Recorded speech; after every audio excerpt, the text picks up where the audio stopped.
கர்த்தர் உங்களோடு பேச சொன்னார். இறுதி வரை நம்மை நடத்துவார். சொல்லுங்க, என்னை இறுதி வரை நடத்துவார், உறுதியாய் நடத்துவார். இந்த உலகத்தின் கணவரே எல்லாரும் நம்மளை கைவிடுறதில்லை. என் மனைவி என்னை கைவிடலை, நான் மனைவியை கைவிடலை, நான் பிள்ளைங்களை கைவிடலை. பொல்லாதவராக நாம் நம்முடைய பிள்ளைகளையும் வாழ்க்கை துணையும் நடத்துறோம்னா மணவாளன் இயேசு உங்களை கடைசி வரை உறுதியாய் இறுதி வரை நடத்துவார். அவர் ஸ்திரப்படுத்துவார். உங்களை குறித்து ஆண்டவர் முடிவு பண்ணிட்டாங்க. உங்களுக்கு ரொம்ப இரக்கம் பண்ணணும்னு, உங்களை மேலே ரொம்ப உருக்கமாக இருக்கணும்னு அப்பா முடிவு பண்ணிட்டாங்க.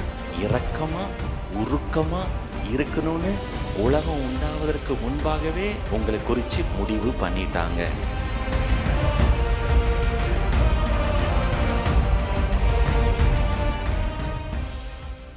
எல்லாரையும் நான் இயேசுவின் நாமத்தினாலே வாழ்த்துகிறேன். கர்த்தர் நல்லவர். ஆமென். அவரை தேடுகளுக்கு அவர் பலன் அளிக்கிறவர் என்று விசுவாசிக்க வேண்டும். எந்த இடத்துல விசுவாசம் சொல்கிறீங்களோ அது கிருபைன்னு அர்த்தம். அங்கே கிருபையை நீங்கள் நம்புறீங்க, அந்த கிருபை உங்களுக்கு எல்லாம் செய்கிறது. ஆமென். காலையிலே 2 ஆராதனையிலும் தசம பாகம் கொடுக்க வேண்டுமா? அது புதிய உடன்படிக்கை சத்தியத்திலே புதிய ஏற்பாட்டின்படி அது சரியா என்பதை நம்ம காலையில் 2 ஆராதனையிலையும் கொடுத்துருக்குறோம். நீங்கள் அது நிச்சயமாக கேட்கணும். அதுக்கும் உங்கள் பொருளாதாரத்துக்கும் இந்த சபையின் பொருளாதாரத்துக்கும் தொடர்பு இருக்குது. அது நிச்சயமாக அதை புரிந்து கொள்ளுங்கள். இன்றைக்கு மாலையிலே கர்த்தர் உங்களோடு பேச சொன்னார். இறுதி வரை நம்மை நடத்துவார். எல்லாம் சொல்லுங்கள், என்னை இறுதி வரை நடத்துவார், உறுதியாய் நடத்துவார். இரத்தத்தை பற்றி ஒரு 10 அறிக்கைகள் காலையில் பண்ணோம். நீங்கள் எந்த கிறிஸ்தவ சபையாக இருந்தாலும், அது கத்தோலிக்க சபை, சிஎஸ்ஐ, புரோட்டஸ்டன்ட், மெத்தடிஸ்ட், பேப்டிஸ்ட், இப்படி நிறைய இருக்குது. எல்லா சர்ச்சிலையுமே ஒன்று தெளிவாக இருக்கிறாங்க, பெண்டிகாஸ்ட், விசுவாச அறிக்கை. ஒவ்வொரு சபையுமே ஒன்று புரிஞ்சுக்கிட்டாங்க. நம்முடைய விசுவாசத்தை என்ன செய்யணும்னா மனசுக்குள்ளே மட்டும் வைக்காமல் நீங்கள் வாய்களை திறந்து அறிக்கை செய்யணும்னு வச்சுருக்கிறாங்க. ஏன் நீங்கள் அறிக்கை செய்கிறீங்க அப்படின்னா, ஆண்டவருடைய வார்த்தையோடு உங்கள் வார்த்தை இணைகிறது.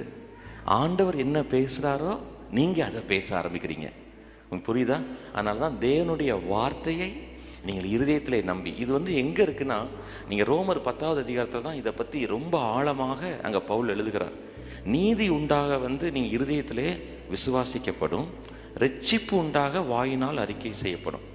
கர்த்தருடைய பார்வையில் நீங்கள் நீதிமானாக ஆகணும்னா, ஆண்டவராக இயேசு சிலுவையிலே செய்தது டெட் எல் ஸ்டாய் அப்படின்னு சொல்கிறாங்க கிரேக்க மொழியில். டெட் எல் ஸ்டாய் அப்படின்னா எல்லாவற்றையும் இயேசு சிலுவையிலே நிறைவாக முடித்து விட்டார். அவர் முழுமையாக உங்களுக்காக எனக்காக யாவையும் செய்து முடித்து விட்டார். தாவீது சொல்றார்ல, எனக்காக யாவையும் செய்பவரே. ஆனால் இயேசு அந்த தீர்க்கதரிசனமான வார்த்தையை செய்து முடித்து விட்டார். அதுதான் நான் எல்லாம் முடிந்தது என்று சொன்னார். எல்லாம் முடிந்ததுன்னா ஒரு நெகட்டிவ் ஸ்டேட்மெண்ட் கிடையாது. அதாவது தோல்வியான இப்போ சொல்கிறாங்களா டாக்டர் அந்த ஐசியூ வார்டில், எல்லாம் முடிஞ்சிட்டுங்க சாரி, அந்த முடிஞ்சிட்டு இல்லை. ஹாஸ்பிட்டலில் சொல்கிறாங்களா, சாரி எல்லாம் முடிஞ்சிட்டு நீங்கள் கொண்டு போகலாம் அப்படின்னு சொல்கிறாங்களா, அது இல்லை, அந்த முடிஞ்சிட்டு இல்லை. உங்களுக்காக இயேசு சிலுவையில் எல்லாவற்றையும் செய்து முடித்து விட்டார். ஆமேன். அதை நீங்கள் ஏன் பேசணும் அப்படின்னா, உங்களுக்கு அது மீட்பை உண்டாக்கும், அது உங்கள் வாழ்க்கையில விடுதலையை உண்டாக்கும். நீங்கள் பேசாமல் தோல்வி, விரக்தி, எரிச்சல், பற்றாக்குறை, குடும்ப கஷ்டம், பிள்ளைகளுடைய பிரச்சனை, இதையே பேசிட்டு பேச பேச பேச நீங்கள் உங்கள் கண்ணாடியில் உங்களை பாருங்களேன், நீங்கள் அப்படியே சோகமாக ஆயிடுவீங்க. அதே நேரத்தில் கிறிஸ்துவுக்குள் நான் யார், கிறிஸ்துவுக்குள் என் தேவன் எப்படி வைத்திருக்கிறார். இன்னைக்கு காலையில் முதல் ஆராதனையில் 5 இயேசுடைய ரத்தத்தை அறிக்கை பண்ணோம். அடுத்தது ஒரு 5. இப்போ மாலை ஆராதனையில் அடுத்த ஒரு 5 இயேசுடைய ரத்தத்தின் வல்லமை அறிக்கை செய்துட்டு மெசேஜுக்கு போகிறோம். செய்தியின் முடிவில் செழிப்பை பற்றியும் அறிக்கை செய்து முடிக்க போகிறோம்.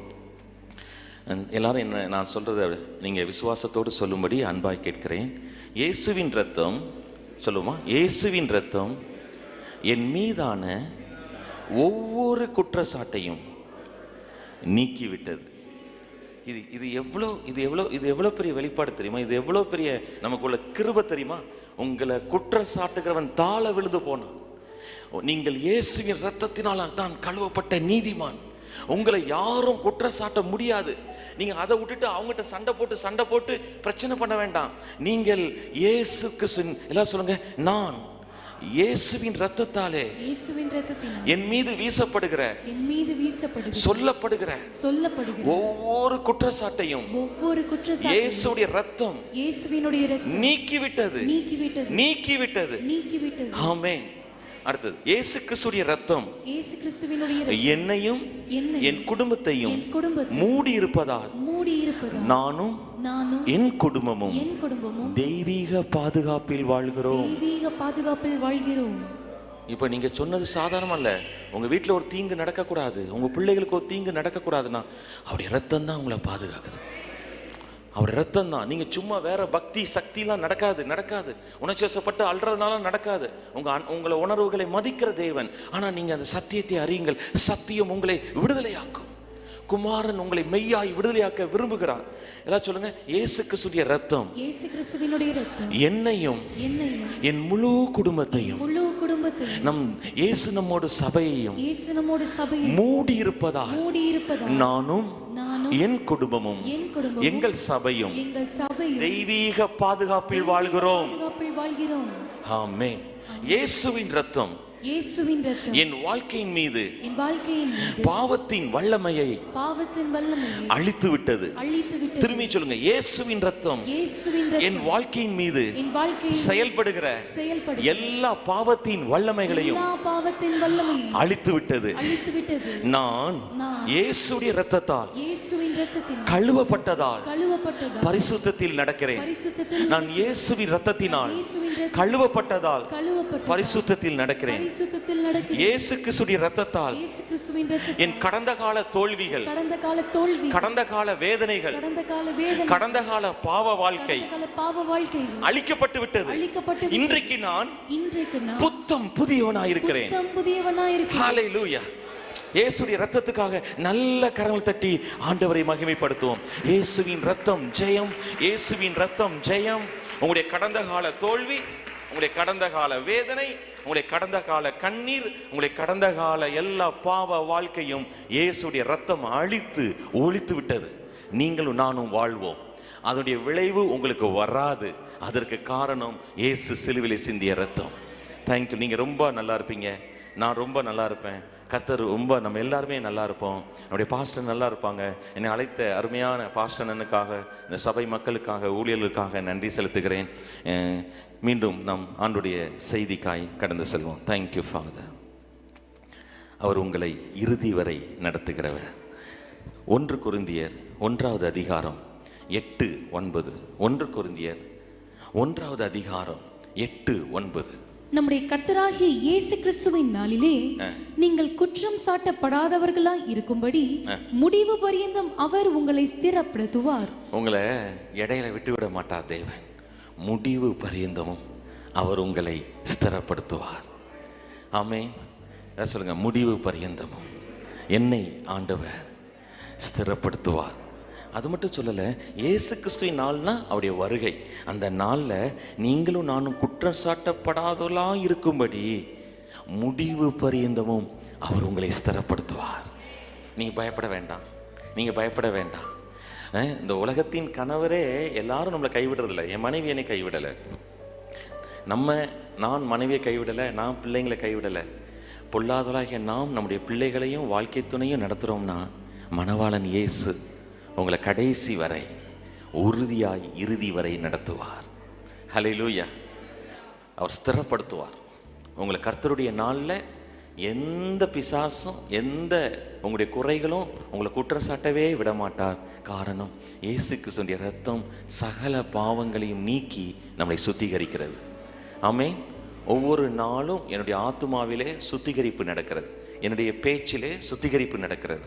அடுத்து பாருங்க, 9வது வசனம் வாசிக்க கேட்கலாம். தம்முடைய குமாரனும் நம்முடைய கர்த்தருமாயிருக்கிற இயேசு கிறிஸ்துவுடனே ஐக்கியமாய் இருப்பதற்கு உங்களை அழைத்த தேவன் உண்மையுள்ளவர். பாருங்க, தம்முடைய குமாரனும் நம்முடைய கர்த்தராகிய இயேசு கிறிஸ்துவுடனே ஐக்கியமாய் இருப்பதற்கு உங்களை அழைத்த தேவன் உண்மை உள்ளவர். நீங்க எதுக்காக அழைக்கப்பட்டிருக்கீங்கன்னா பல்வேறு ஆவிக்குரிய நோக்கங்களுக்காக அழைக்கப்பட்டிருக்கீங்க. அதுல ஒன்று, பிதாவின் குமாரனும் நம்முடைய ஆண்டவராக இயேசு கிறிஸ்துவோடு கூட நெருக்கமான ஐக்கியமா இருப்பதற்கு அழைத்த தேவன் உண்மை உள்ளவராக இருக்கிறனால நீங்க குழம்பி நீங்க மனசு மாறி போனாலும் உங்க மேல ஒரு அழைப்பு இருக்கிறதுனால அந்த அழைப்பு உங்களுக்கு இறுதி வரை உங்களை நடத்தும். அந்த அழைத்த தேவன் உண்மை உள்ளவர். ஆமென். நம்ம உண்மையா இருக்கிறோம், சில நேரத்தில் உண்மை இல்லாம இருக்கிறோம், சில நேரத்தில் ரொம்ப விசுவாசத்தோட பேசுறோம், சில நேரத்தில் சோகமா பேசுறோம், சோர்வா பேசுறோம், சில நேரத்தில் எரிச்சலா பேசுறோம். ஆனா நம்ம மாறிக்கொண்டே இருந்தாலும் உங்களை அழைத்த தேவன் இறுதி வரை நடத்தவும் தன்னோடு உங்களை ஐக்கியப்படுத்தவும் நம் பிதாவாகிய தேவன் உண்மை உள்ளவராய் இருக்கிறார். நீங்க அடிக்கடி சொல்லணும், அப்பா என்ன நீங்க அழைச்சிங்க, அழைத்த நீங்க உண்மை உள்ளவங்க, கடைசி வரை என்னை உண்மையாய் நடத்துவீங்க. ஆமென். நான் சிறப்பாக நடத்தப்படுவேன். சொல்லுங்க, நான் சிறப்பாக நடத்தப்படுவேன். உங்களுக்கு எல்லா காரியங்களும் ஆச்சரியமாக வாய்க்கும். நீங்க விசுவாசிங்கள். நீங்கள் அப்படியே சிறு பிள்ளையை போல விசுவாசிங்கள். எங்க அப்பா பார்த்துக்கிடுவாங்க, எங்க அப்பா பார்த்துக்கிடுவாங்க. இப்போ என் 2 பசங்க, டாடி இந்த ஜிபே வந்தது நமக்கு எவ்வளோ நன்மையும் அதே மாதிரி ரொம்ப பிரச்சனையாக இருக்கு. பிள்ளைங்க ரூபா போடுங்க. அவங்க ஈஸியாக சொல்றாங்க பாருங்க. முந்தி மணி ஆர்டர் பண்றதே பிரச்சனை, அது கிடைக்கிறக்கே நாளாகும். இப்போ மணி ஆர்டர் பண்ணுங்க, இப்போ ஜிபே பண்ணுங்க. அப்போ டேய், எந்த நம்பிக்கையிலடா நீ இப்போ போனேன், இப்போ நான் ஃபோனே எடுக்கலன்னா என்ன பண்ணுவேன்? அப்பா இப்போ ரூபா போடுங்க, அப்பா ரூபா போடுங்க அப்படின்னு சொல்கிறான். அவனுக்கு நம்பிக்கை இருக்குது. எங்கள் முதல்ல அப்பாட்ட ரூபா இருக்கான்னு அவன் கேட்கவும் இல்லை, ரெண்டாவது அப்பா அவைலபிளான்னு கேட்கவும் இல்லை. அப்போ என் பையன்ட்ட மெசேஜ் போட்டேன், டே இப்போ நீ இன்னும் ஒரு 5 நிமிஷம் கழிச்சு சொன்னால் நான் ஃபோனே எடுக்க முடியாது, ஃப்ளைட் மோடில் இருக்கும், நீ எங்கேயோ மாட்டிக்கிட்டு நிற்ப. ஹோட்டலில் சாப்பிட்டுட்டு அப்பா ஜிபே பண்ணுவானா என்ன பண்ணுவேன்? ஆனால் அவன் குருட்டுத்தனமாக நம்புகிறான் எங்கள் அப்பா அவைலபிளாக இருப்பாங்கன்னு. அதை விட நம்ம அப்பா என்றைக்கும் பிஸியாக இருக்கவும் மாட்டார், ஃப்ளைட் மோடு போடவும் மாட்டார், ஃபோனில் சைலண்ட் மோடு போடவும் மாட்டார், ஃபோன் எடுக்க முடியாமல் வாஷ்ரூமில் இருக்கவும் மாட்டார். உங்களுக்கு 24 மணி நேரமும் 7 நாளும் பரமபிதா அவைலபிள். ஹல்லேலூயா. நீங்கள் அந்த அன்பை நினச்சி பாருங்கள், நீங்கள் ரொம்ப நல்லா இருக்க போகிறீங்க. உங்களுடைய விசுவாசம் பெருகட்டும். பாருங்க, கிருபை சிலுவையில் எல்லாம் சம்பாதிச்சு வச்சிருக்குது, உங்க விசுவாசம் அதை எடுக்குது. கிருபை உங்களுக்கு அள்ளி கொடுக்குது, உங்க விசுவாசம் தான் அதை எடுக்குது. கிள்ளியும் எடுக்கலாம், அள்ளியும் எடுக்கலாம். நீங்க எப்படி எடுக்க போறீங்களோ அது உங்களுக்கு. ஆமென். அதுதான் நான் காலையில் சொன்னேன், எல்லாரையும் தேவன் ஆசீர்வதித்து இருக்கிறார். ஆனா யாரு பெருகுறாங்க அப்படின்னா, சிறுக விதைக்கிறவங்க சிறுக தான் இருக்கிறாங்க, ஆனா பெரிய விதையா விதைக்கிறவங்க பெருசா இருக்கிறாங்க. ஹல்லேலூயா.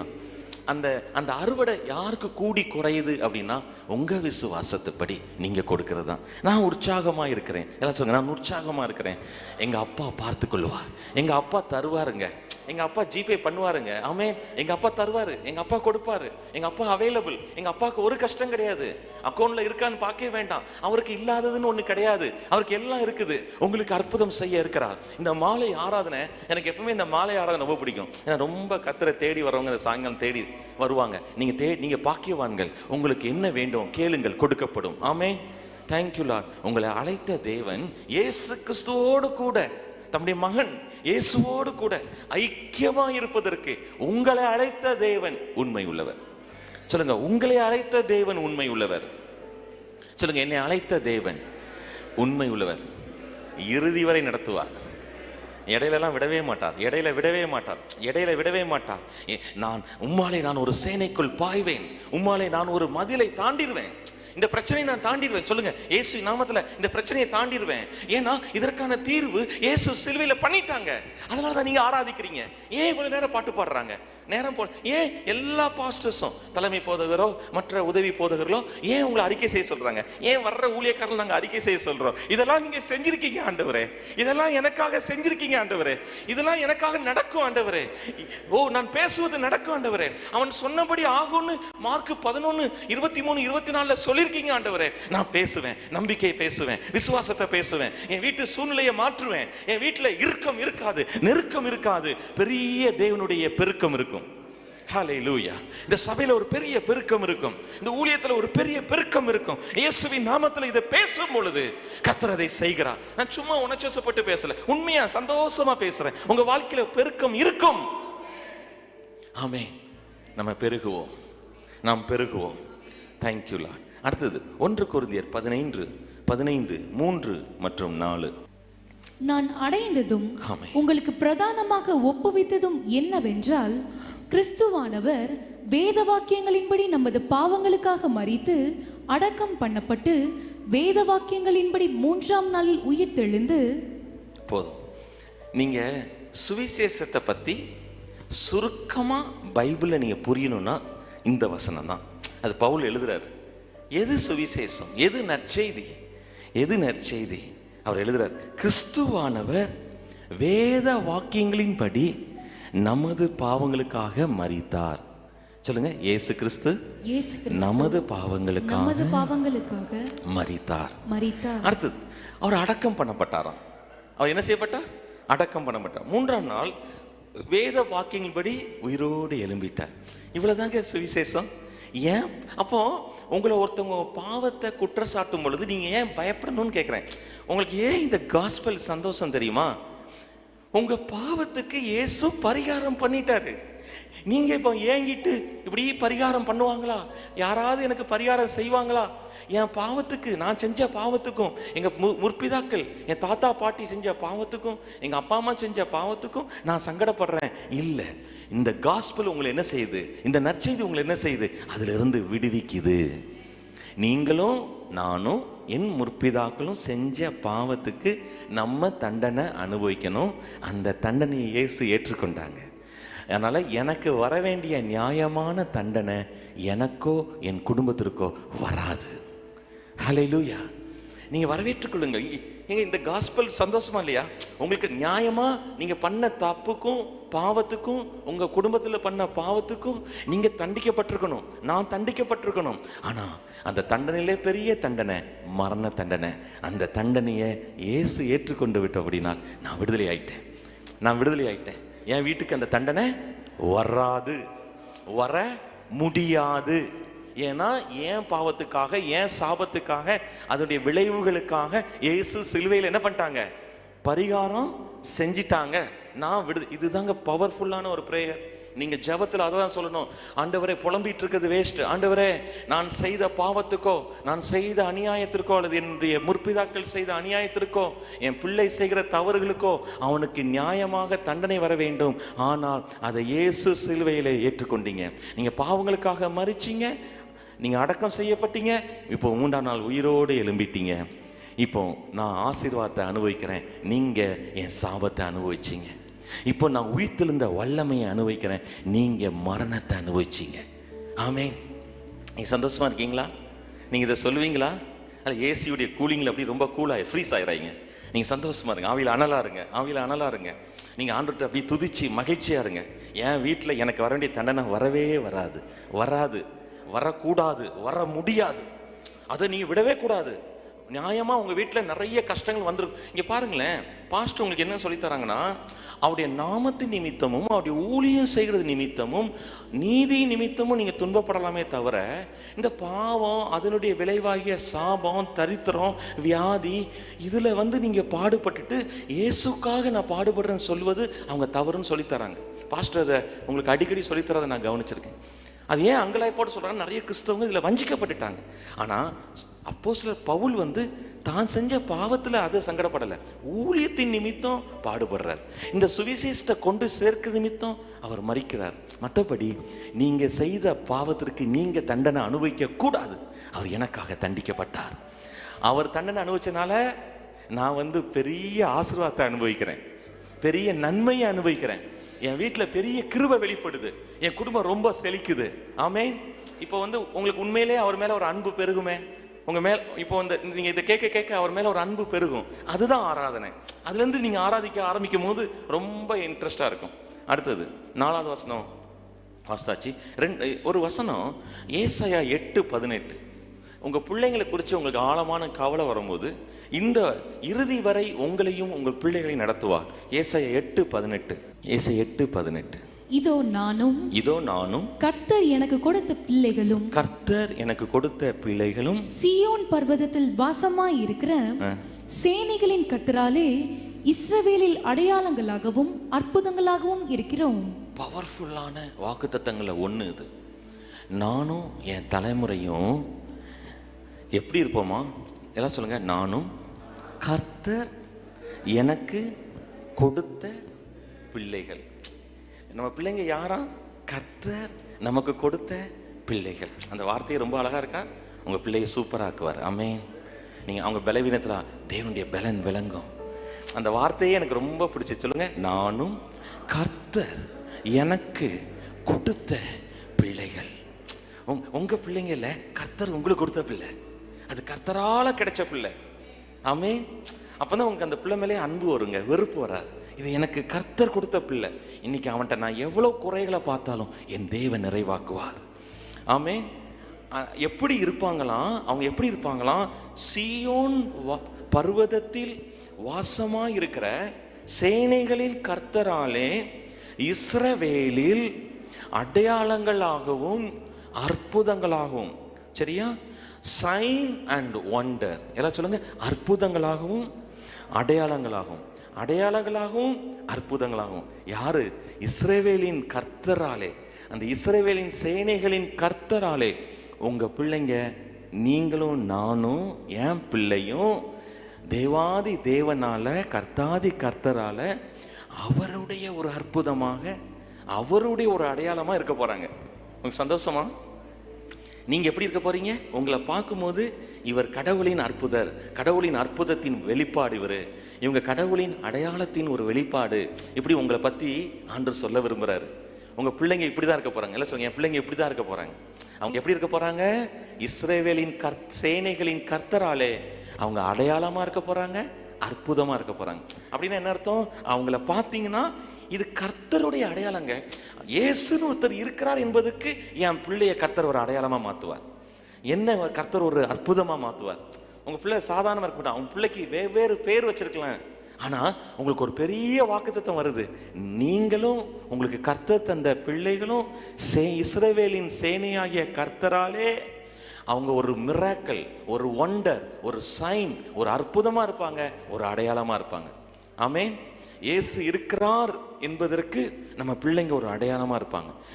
நீங்களும் நானும் ஒரு அடையாளமா இருப்போம். சொல்லுங்க, நான் ஒரு அடையாளம், நான் ஒரு அற்புதம். உங்களையே நீங்க அற்புதத்துக்காக காத்திருக்கீங்க. ஆனா பெரிய வாக்குத்தத்தம் என்ன சொல்லுதுன்னா, நீங்களும் உங்க கர்த்தர் தந்த உங்க பிள்ளைங்களும் சேனையின் கர்த்தராலே உங்களையே தேவன் ஒரு அடையாளமா மாத்துறாரு. உங்களையே தேவன் தம்முடைய அற்புதமா மாத்துறாரு. இந்த வார்த்தையை பிடித்துக் கொள்ளுங்க, இந்த வார்த்தையை நம்புங்க, இந்த வார்த்தையை இருதயத்தில் விசுவாசிங்க, இந்த வார்த்தையை ஏற்றுக்கொள்ளுங்க. இந்த பிள்ளை மேல, உங்க பசங்க மேல நான் அடிக்கடி என் பசங்கிட்ட இதை சொல்லும் போது தேங்க்யூன்னு சொல்லுவான், நன்றின்னு சொல்லுவான். நன்றி டேடி. அந்த பிள்ளைங்க அப்படி பழகிருக்காங்க பாருங்க. ஸோ உங்க பிள்ளைங்கிட்ட இந்த வார்த்தையை சொல்லுங்க. நீ விளங்க மாட்ட, நீ போற போக்கே சரியில்லை, இது நீங்க சொல்றதுக்கு வேணுமா? அது ஸ்கூல்ல போனாலும் அதானே சொல்லுதாங்க, ஃப்ரெண்டு அதான் சொல்லுதான், நீங்களும் அதான் சொல்றீங்க. அப்படி சொல்லக்கூடாது. நீங்க ஆண்டுடைய வார்த்தையை சொல்லணும். எப்பா நீ இன்னைக்கு எப்படியோ போயிட்டு இருக்கேன்னு நினைக்காத. நீ கர்த்தருக்கு ஒரு அற்புதம், நீ கர்த்தருடைய அடையாளம். உன்னை பார்க்குறவங்க இயேசுடைய அற்புதத்தை பார்ப்பாங்க. உன்னை பார்க்குறவங்க இயேசுக்கு நீ அடையாளமா இருக்கன்னு சொல்லுவாங்க. நிச்சயமா நீ மாறுவ, உன் வழி மாறும், உன் செயல்பாடு மாறும். ஆமென். அடுத்தது 2 தெசலோனிக்கர் 3வது அதிகாரம் 3வது வசனம். கர்த்தரோ உண்மை உள்ளவர், அவர் உங்களை ஸ்திரப்படுத்தி தீமையின்றி விலக்கி காத்துக்கொள்வார். ஆமென். எல்லாம் சொல்லுங்க, கர்த்தரோ உண்மை உள்ளவர். இந்த தான் நீங்க ஜெபத்துல பயன்படுத்தணுங்கிறேன். இந்த மாதிரி வசனங்கள் எடுத்து, அப்பா நீங்க உண்மை உள்ளவங்கப்பா, நீங்க என்னை ஸ்திரப்படுத்துவீங்கப்பா, இந்தந்த விஷயத்துல நான் தள்ளாடுகிறேன், இந்தந்த விஷயத்துல என் குடும்பம் தள்ளாடுது, நீங்க என்னை ஸ்திரப்படுத்துவீங்க. 3வது, தீமையிலிருந்து என்னையும் என் குடும்பத்தையும் விலக்கி காத்துக்கொள்வீங்க. உங்களுக்கு தீமை நடக்காது. நீங்க இதை பேசணும். நீங்க வந்துட்டு போய், அதான் பாஸ்டர் சொல்றாங்க, இந்த சர்ச்சுக்கு வந்துட்டு போறனால ஒரு அற்புதம் நடக்க. இங்க வந்து வார்த்தையை உட்கொள்ள வேண்டும், வார்த்தையை நம்ப வேண்டும், வசனத்தை எடுத்துக்கொள்ள வேண்டும், இரவும் பகலுடைய வசனத்தை தியானிக்க வேண்டும்.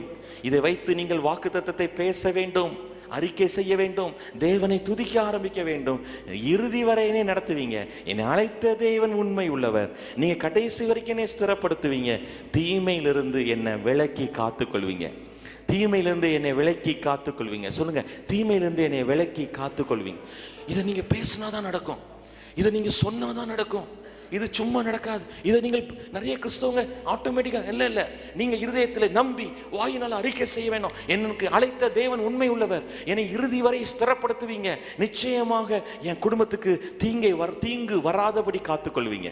தீமை வராதபடி நம்ம சபையை கர்த்தர் காத்துக்கொள்வார். நீங்கள் ரோடை கிராஸ் பண்ணும் போது ஆண்டவர் உங்களை தீமை வராதபடி காத்துக்கொள்வார். ஆமென். நீங்கள் ட்ரெயினில் போகும்போது, ஃப்ளைட்டில் போகும்போது தீமை வராதபடி காத்துக்கொள்வார். ஸ்ரீலங்கா போகும்போது என் கூட ஒரு பாஸ்டர், அவங்க ரொம்ப ஹைட்டாக இருப்பாங்க. எனக்கு தெரியாது அவங்க ஃப்ளைட்டில் பயப்படுவாங்கன்னு. என்ன 6 அடி 2 இன்ச்சு.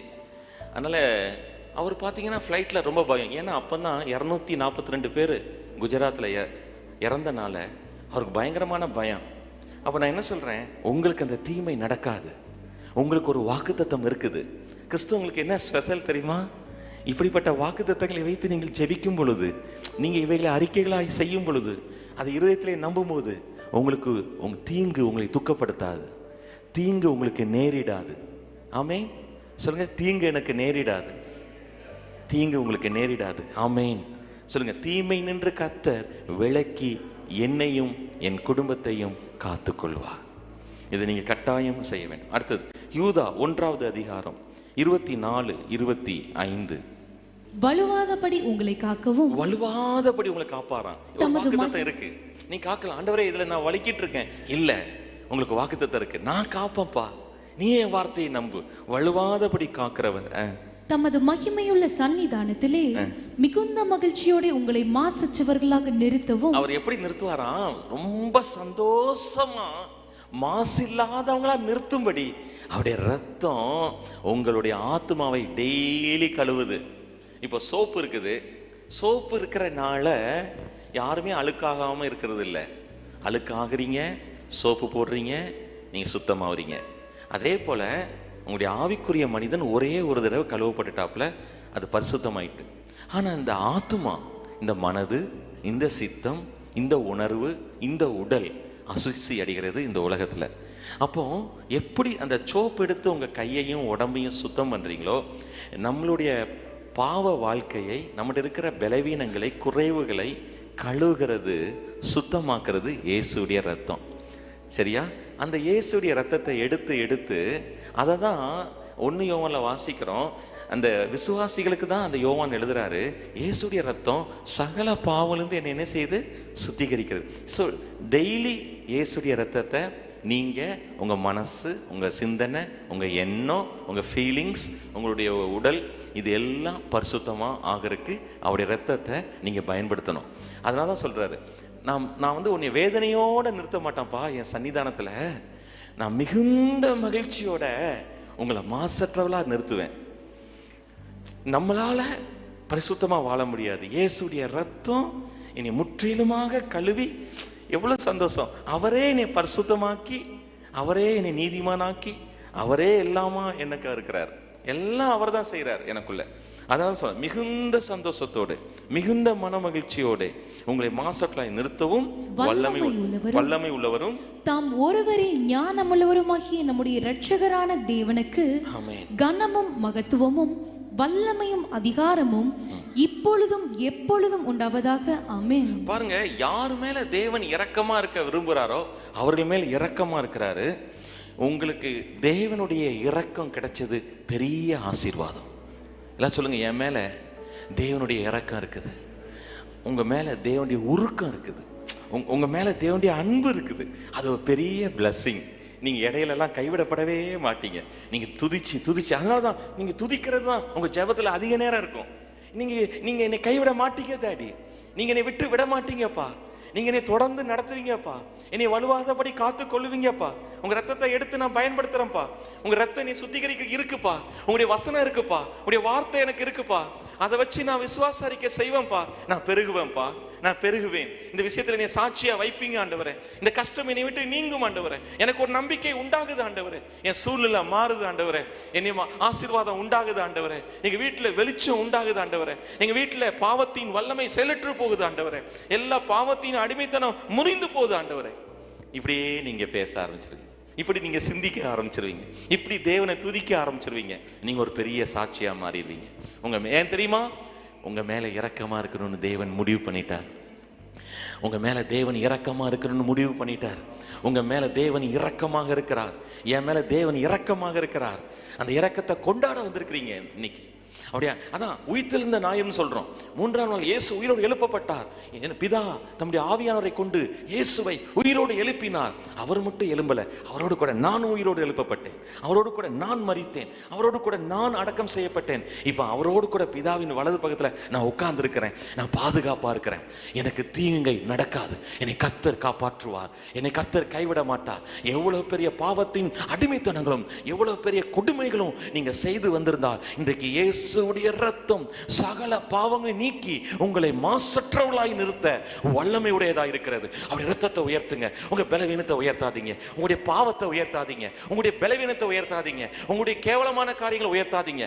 எனக்கு தெரியும், என் ஆண்டவருக்கு தெரியும், என்னை எல்லாம் அறிந்தவர், என்னை பற்றி எல்லாம் அறிந்தவர் என்னை பலப்படுத்தி சகாயம் செய்வார். இறுதி வரை உங்களை நடத்துவார். நீங்க நம்பிக்கையை இழக்காதீங்க. நீங்க நம்பிக்கையை இழக்காதீங்க.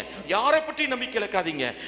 அசிஸ்டன்ட் பாஸ்டர் 6ஆம் நடத்தும் சொன்னாங்க, கிறிஸ்து எனக்கு மகிமை நம்பிக்கையாக இருக்கிறார். கிறிஸ்து எனக்கு மகிமை நம்பிக்கையாக இருக்கிறார். ஒன்றும் நடக்காது. என்னை என்ன பிரச்சனை வந்தாலும் இயேசு எனக்கு உதவி செய்வார், என்னை பலப்படுத்துவார், எனக்கு சகாயம் செய்வார். நான் விசுவாசத்துல பலனடைவேன். நீங்க இப்படி சாதாரணமான இந்த நாட்கள்ல நீங்க நல்லா விசுவாசத்துல பலன் அடைந்தீங்கன்னா, தீங்கு நாள், அந்த தீங்கு நாள்னு போட்டிருக்கு எபேசியர் 6ஆவது அதிகாரத்துல. தீங்கு நாட்கள் அப்படின்னு போடல, ஆனா பைபிள்ல நன்மையின் நாட்கள் அப்படின்னு பன்மையில் எழுதியிருக்கு. சோ நன்மையின் நாட்கள், ஆனா தீங்குன்னு சொல்லும் போது நாட்கள்னு போடல, நாள். எவ்வளவு நல்ல பைபிள் பிடிச்சிருக்கா? எவ்வளவு நல்ல பைபிள் பாருங்க. தீங்கு நாட்கள் உனக்கு வரும்னு எபேசியர் 6ல போடல, தீங்கு நாள் ஒருமையில் எழுதியிருக்கு. ஆனா நன்மையின் நாட்கள் எழுதியிருக்கு.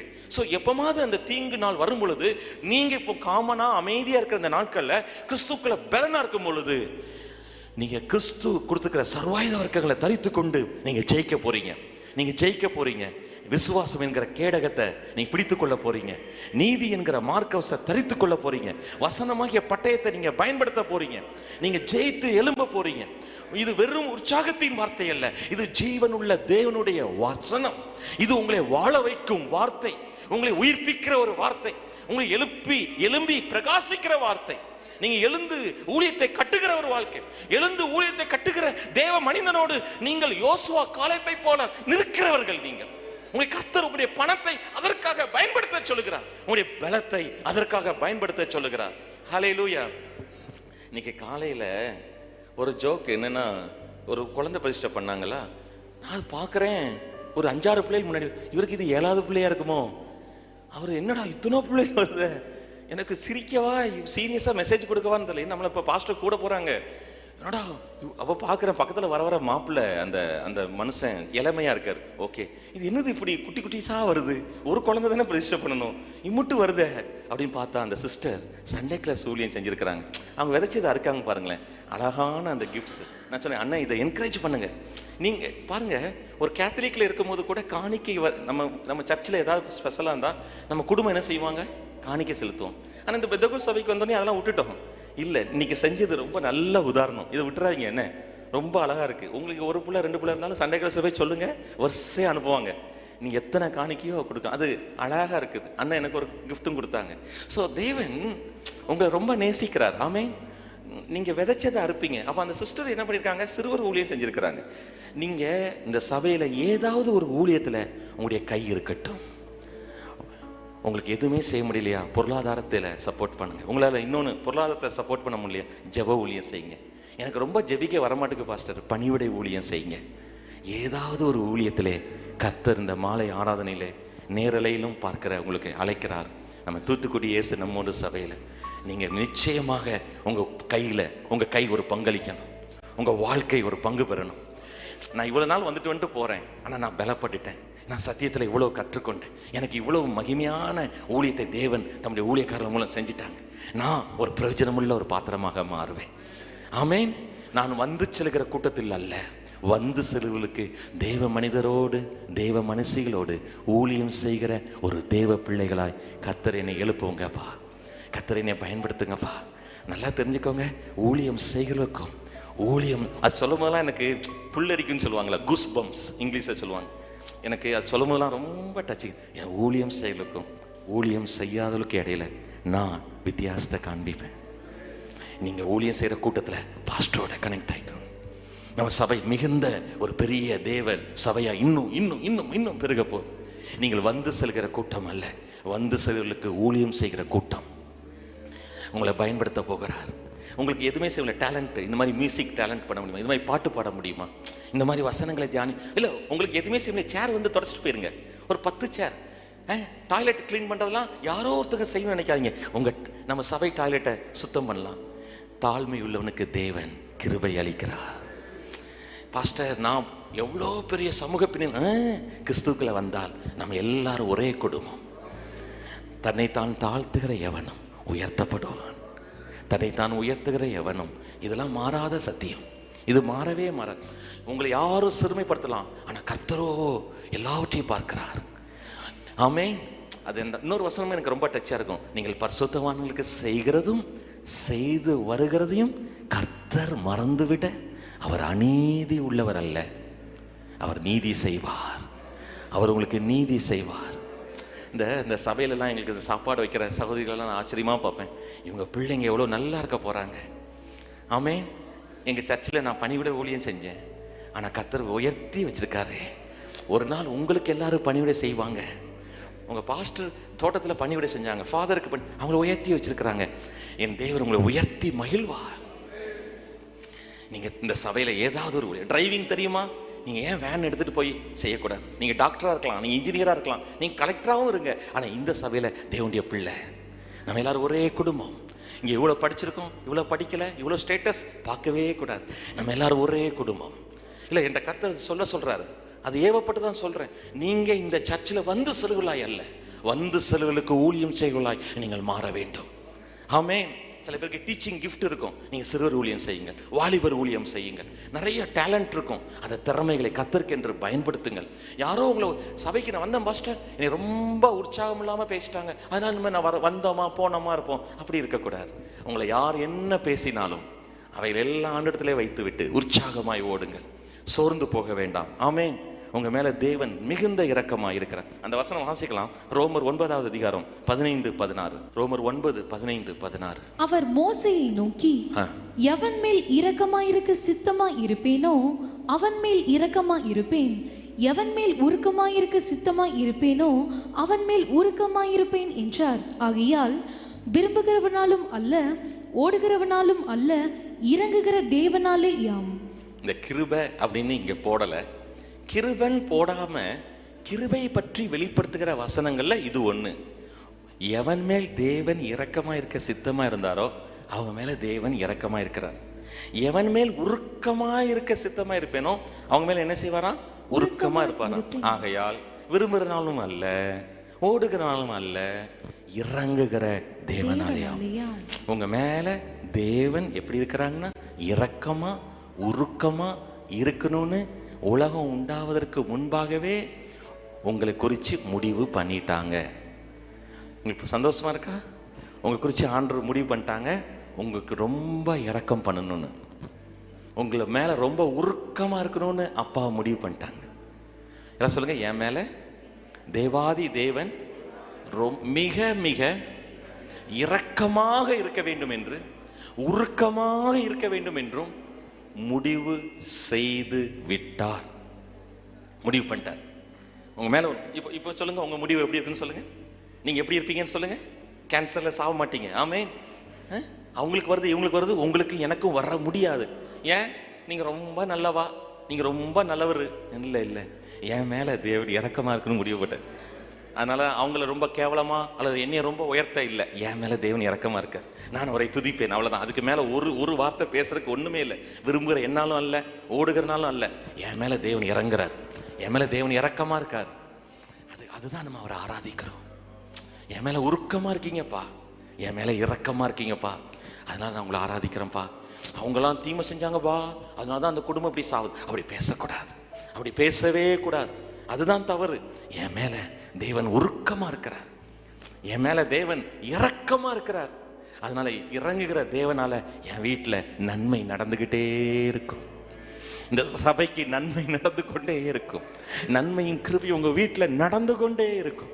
நம்ம எழுப்பி நிற்போமா? Thank you Lord.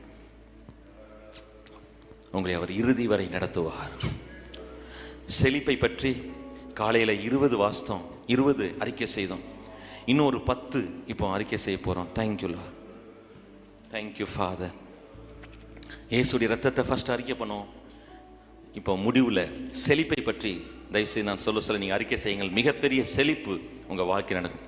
என் வாழ்க்கைக்கு மேலே சொல்லுங்கள், என் வாழ்க்கைக்கு மேலே பரலோகத்தின் ஜன்னல்கள் திறந்திருக்கின்றன. என் சக்திக்கு மீறிய ஆசீர்வாதங்கள் பொழிகின்றன. என் வாழ்க்கைக்கு மேலே பரலோகத்தின் ஜன்னல்கள் திறந்திருக்கின்றன. என் சக்திக்கு மீறிய ஆசீர்வாதங்களை பொழிகின்றன.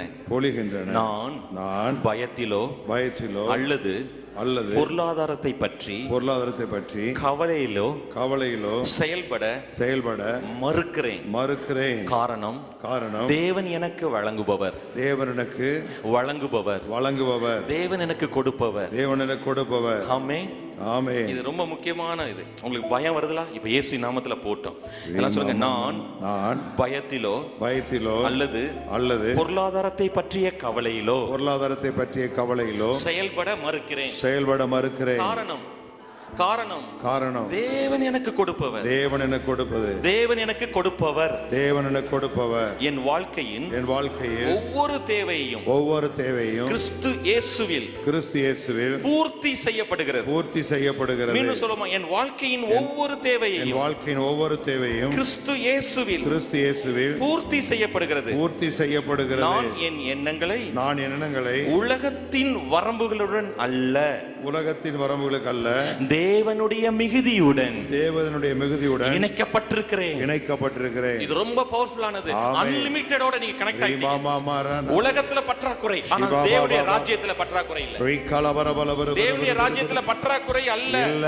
சொல்லுங்க, நான் என் எண்ணங்களை உலகத்தின் வரம்புகளுடன் அல்ல, தேவனுடைய மிகுதியுடன் இணைக்கப்பட்டிருக்கிறேன். நான் ஒரு கொடுப்பவன். அதற்கு ஈடாக நான் பெருகிய அறுவடை செய்கிறேன். திரும்ப சொல்லாமா, நான் உற்சாகமாய் கொடுக்கிறவன். அதற்கு ஈடாக ஒரு பெரிய அறுவடை செய்கிறேன். என் ஊழியத்தில், என் தொழிலில், என் வியாபாரத்தில், என் வேலைகளில் இயற்கைக்கு அப்பாற்பட்ட தேவ தயவு என்னை சூழ்ந்துள்ளது. என் தேவைகளை பூர்த்தி செய்வதற்கும் மற்றவர்களை ஆசீர்வதிப்பதற்கும் எனக்கு போதுமான அளவு உள்ளது. இன்னைக்கு இல்லாம இருக்கலாம், இத பேசும்போது நடக்கும். நீங்க சொல்ற நேரத்துல இல்லாம விசுவாசித்து அறிக்கை செய்றவங்க வாழ்க்கையில அநேகருக்கு உதவி செய்யற கரமாய் அப்பா உங்களை மாற்றுவார். Yes Lord. Thank you Lord. சொல்லுமா, என் தேவைகளை பூர்த்தி செய்வதற்கும் மற்றவர்களை ஆசீர்வதிப்பதற்கும் எனக்கு போதுமான அளவு தேவன் தருகிறார். நான் வறுமையின் சிந்தனையை நிராகரித்து ராஜ்யத்தின் மிகுதியை தழுவுகிறேன். அதை கட்டி பிடிச்சுக்கோ. ஹalleluya. ஆமென். 29 நான் கிறிஸ்துவுக்குள் பெரிய பணக்காரன். என் செல்வம் இயற்கையில் வெளிப்படுகிறது. இயற்கைனா காண்கிற விதமா. ஆமென். இப்ப காணாம பேசிட்டு இருக்கீங்க, நீங்க பேசுறது உங்களுக்கு நடக்கும். நிச்சயமாய் நடக்கும். ஹalleluya. கடைசி, பணம் எனக்கு சேவை செய்கிறது. நான் பணத்திற்கு சேவை செய்வதில்லை. பணம் எனக்கு சேவை செய்கிறது. நான் பணத்திற்கு சேவை செய்வதில்லை.